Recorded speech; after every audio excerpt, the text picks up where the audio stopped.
Allez, bonjour à tous et bienvenue. Vidéo sur une analyse des marchés financiers pour ce mois de juillet 2026.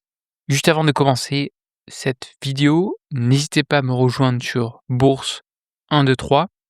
On a rédigé plus de 50 analyses détaillées. La plupart sont gratuites et accessibles et chaque semaine, vous avez quoi qu'il arrive une nouvelle newsletter. Donc n'hésitez pas, c'est entièrement gratuit. Comme mentionné, voici le site. Premier onglet, donc l'ensemble des analyses. Deuxième onglet, analyse, donc là, il y en a plus de 50. C'est des analyses de plus de 10 000 caractères, donc il faut quand même au moins minimum 1 heure pour la lire attentivement, pour la relire, parce qu'il y a quelques notions qui peuvent être assez délicates. La partie meilleur achat, donc ça va être des newsletters un peu plus light, notamment qu'est-ce que je recherche à ce jour. Partie portefeuille, n'hésitez pas, donc je mets également mes portefeuilles à disposition. La partie communauté, on est sur une communauté où on essaie de se tirer du moins vers le haut, où je mets mes positions. Voilà, je vous laisse lire gentiment les retours. Dans l'absolu, il y a quand même que des bons retours. Et puis après, vous avez également un espace ressources. Quels sont les outils du moins que j'utilise? Et après la partie FAQ, voilà, qui est justement Pierre Vinter, ma philosophie d'investissement, etc. Donc n'hésitez pas à aller jeter un petit coup d'œil sur cette page. Je pense qu'il y a quand même bon nombre d'informations qui sont intéressantes pour vous. Rentrons dans le cœur du sujet, la performance notamment pour ce mois, donc le SP500 sur un mois glissant. J'aime bien regarder ce graphique pour connaître les grandes tendances, encore une fois les grandes masses. Qu'est-ce qu'on peut constater? On a la partie healthcare donc qui, performe très bien, plus de 10. On a la partie également financial avec plus de 10 et à l'inverse, on a la partie tech et la partie énergie. Pourquoi ces corrections et pourquoi ces performances? Bon, d'une part, on a l'innovation pharmaceutique, on a également la remontée des taux pour la partie financial et la partie énergie, recul du pétrole. Comme vous savez, avec la guerre en Iran, il y a des hauts, il y a des bas à suivre. Si on prend un petit peu plus de hauteur sur 3 mois, on a évidemment la tech, portée par l'intelligence artificielle, on a la partie financial et on a la partie industrielle. À l'inverse, celle qui sous-performe sur 3 mois, c'est bien l'énergie. Sur la moitié de l'année, on a toujours la partie technologie, on a toujours la partie industrielle. J'allais dire les 2 sont plus ou moins liés, notamment pour, la création d'hyperscalers et on a la partie énergie. Donc la technologie domine largement grâce à l'IA et le cloud, comme vous le savez, on va en reparler sur cette vidéo. Sur 6 mois, on a une tendance haussière donc de la tech et on a quand même l'immobilier qui résiste à quasiment avec plus de 10 malgré les taux élevés. On va commencer par une première valeur, que j'avais mentionnée justement dans le groupe Bourse en E3 qui m'intéressait, c'est justement Meta. Meta assez connu, Meta Platform.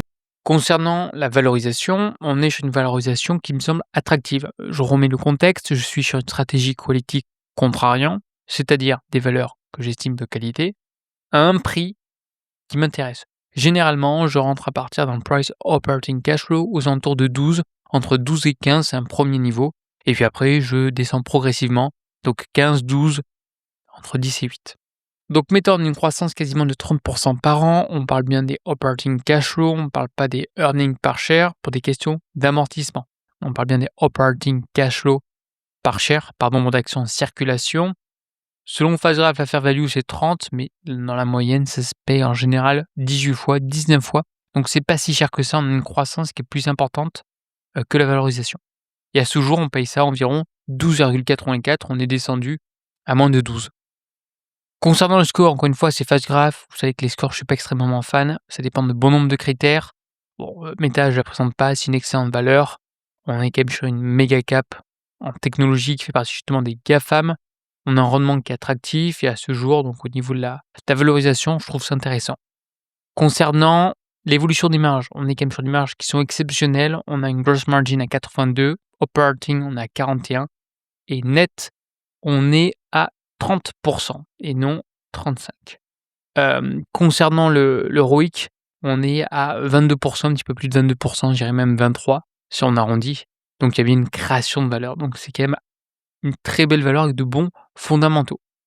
Par contre, le point que je voulais vous notifier, c'est, concernant la valorisation sur le free cash flow to equity. Voilà, on va dépenser, massivement dans l'IA, donc ça va peser, du moins à court terme. Je pense sur 1, 2, voire peut-être 3 ans, on verra. Mais en tout cas, les free cash flow to equity sont négatifs. Mais comme vous le savez, c'est des entités qui peuvent se le permettre. Bon, on reste vigilant. La deuxième valeur que je vais vous présenter qui m'intéresse également, même topo, c'est Alibaba. Alors on part en Chine, le but étant de ces vidéos YouTube, c'est que je vous partage mon point de vue. Chaque youtubeur a ses valeurs, a ses classes d'actifs, moi je vous partage les miennes. À titre personnel, la Chine m'intéresse. Je sais qu'il y a des risques, je peux tout à fait le comprendre, mais j'estime que le rendement risque, pour ma part, me semble intéressant. Donc Alibaba, c'est une valeur qui fait pas grand-chose, depuis son introduction en bourse. On est sur une croissance de 13%, sur la partie operating cash flow, une valorisation de 20. Ce jour, après on a quand même une baisse, la partie operating cash flow, suite à la partie cloud et la partie intelligence artificielle, on paye ça quasiment 20 fois, ce qui reste quand même plutôt cher. En revanche, ce qu'il faut garder en tête, c'est que tout le monde pense que c'est un géant du commerce. La réponse est oui, mais je pense que dans les futures années, ça va être plutôt un géant de la tech, parce que c'est le premier en cloud et le premier en IA. Donc gardez ça en tête.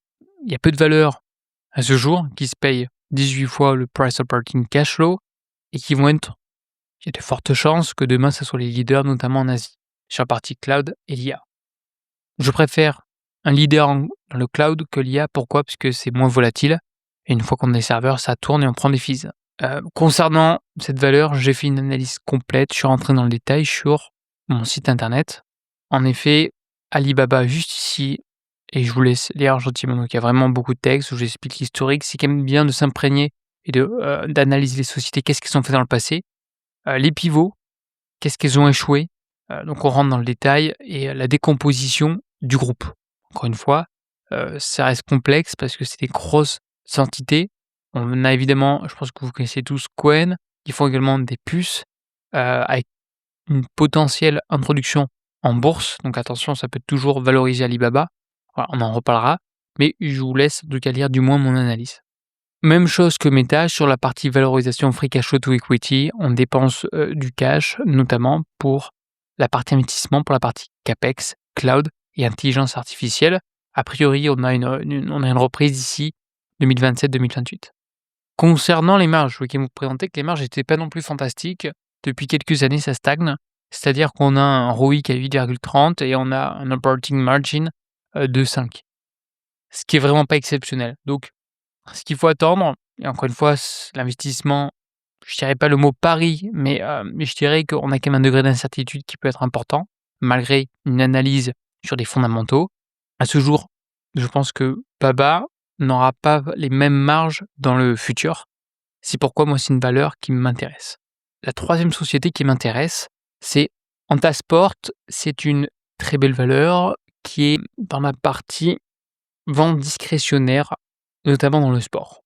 Je vais en reparler. C'est une valeur qui se paye très peu cher, j'estime, c'est-à-dire moins de 9 fois le price operating cash flow, et avec une croissance des operating cash flow de plus de 18% sur ces 14 dernières années.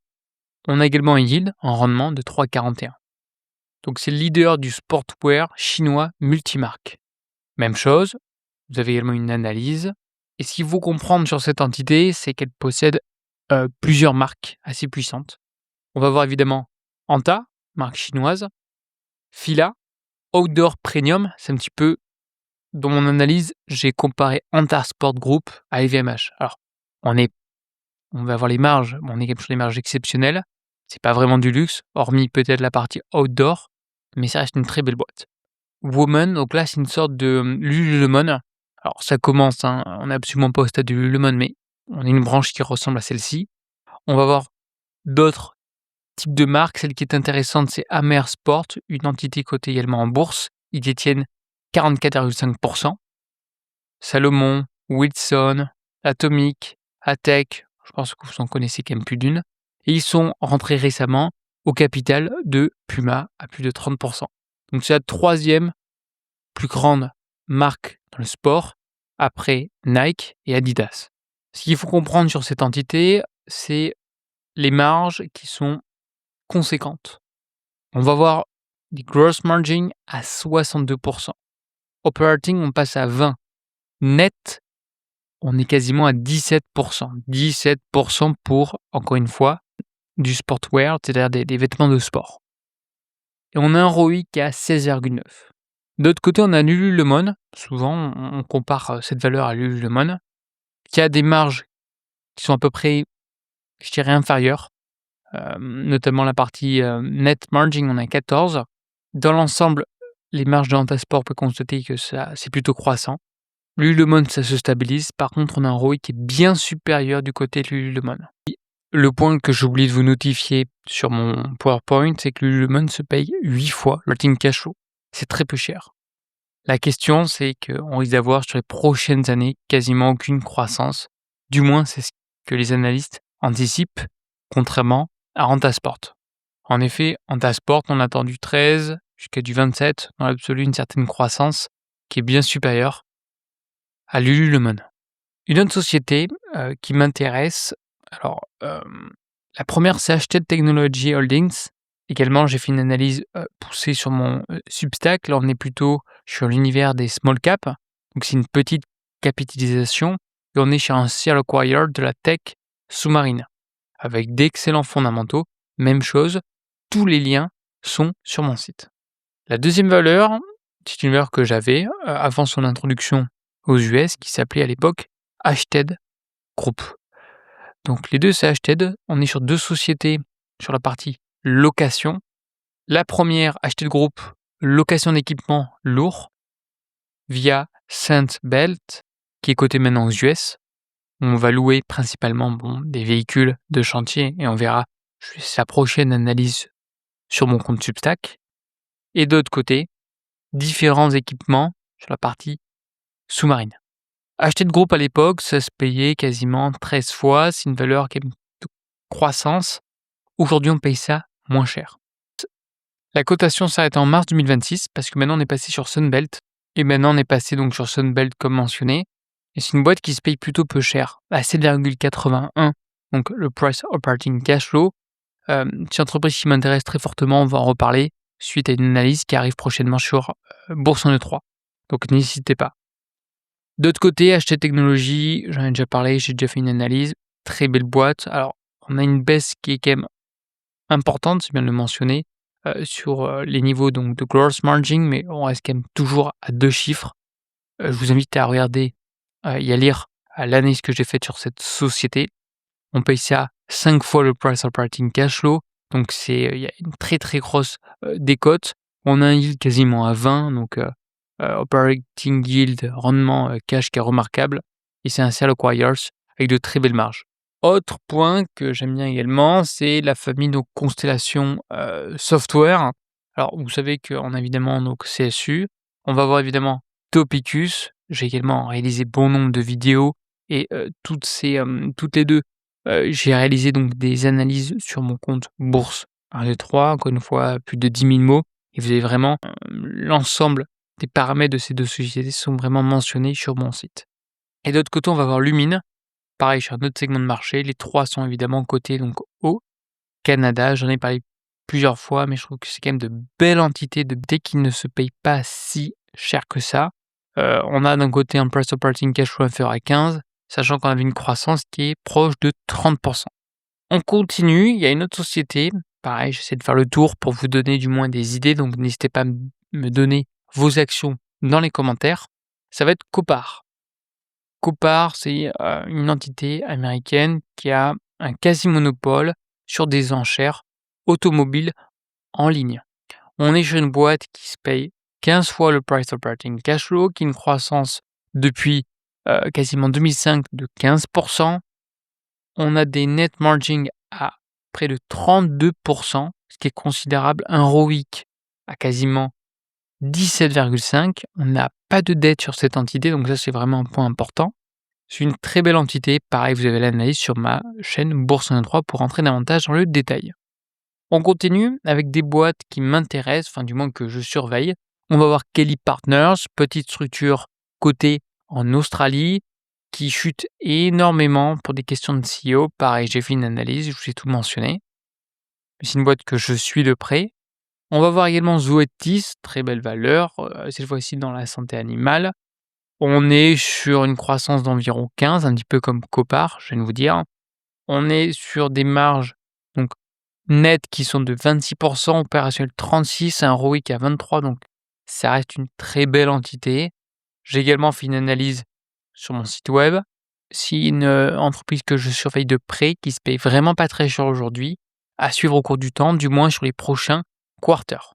Une autre entité récemment où j'ai une petite notification, ça va être Salesforce. Je pense que vous connaissez tous Salesforce, qui est fortement impacté, du moins à cause de l'IA. On est sur des plus bas historiques à 9 fois le price operating cash flow, donc ça on est vraiment à des niveaux qui sont inférieurs à 2008-2009, hein, en termes de valorisation, et c'est une boîte avec une croissance de plus de 22 par an, ce qui est vraiment considérable. Concernant les REITs, vous savez que c'est quand même un secteur que j'aime bien, c'est un petit peu mon secteur par prédilection, dirais-je. 2 entités, du moins, qui m'intéressent. On va voir d'une part Alexandria, c'est une REITs en life science qui est très décotée à ce jour, qui se paye 6 fois le, FFO, donc Fund from Operation. On a un petit yield quand même à 6. J'ai également fait bon nombre d'analyses et n'hésitez pas à les voir, elles sont toutes gratuites concernant Alexandria. Et AMH, on est sur une foncière aux US, sur du résidentiel, single family, c'est-à-dire on n'est pas sur de la copropriété telle que des appartements ni sur des maisons. On a une croissance de quasiment 11. À ce jour, ça se paye 17 fois. C'est assez défensif et on a un rendement de près de 4. La vidéo a été un petit peu plus longue que d'habitude. J'ai essayé vraiment d'être le plus explicite possible et vous donner du moins les valeurs qui m'intéressent. N'hésitez pas à donner les vôtres. N'hésitez pas à aller voir mon site, Bourse 123. N'hésitez pas à vous abonner. 14 de ces 17 entreprises, j'ai fait des analyses approfondies. Le but étant, c'est de vous délivrer de la valeur. Merci à tous et à une prochaine.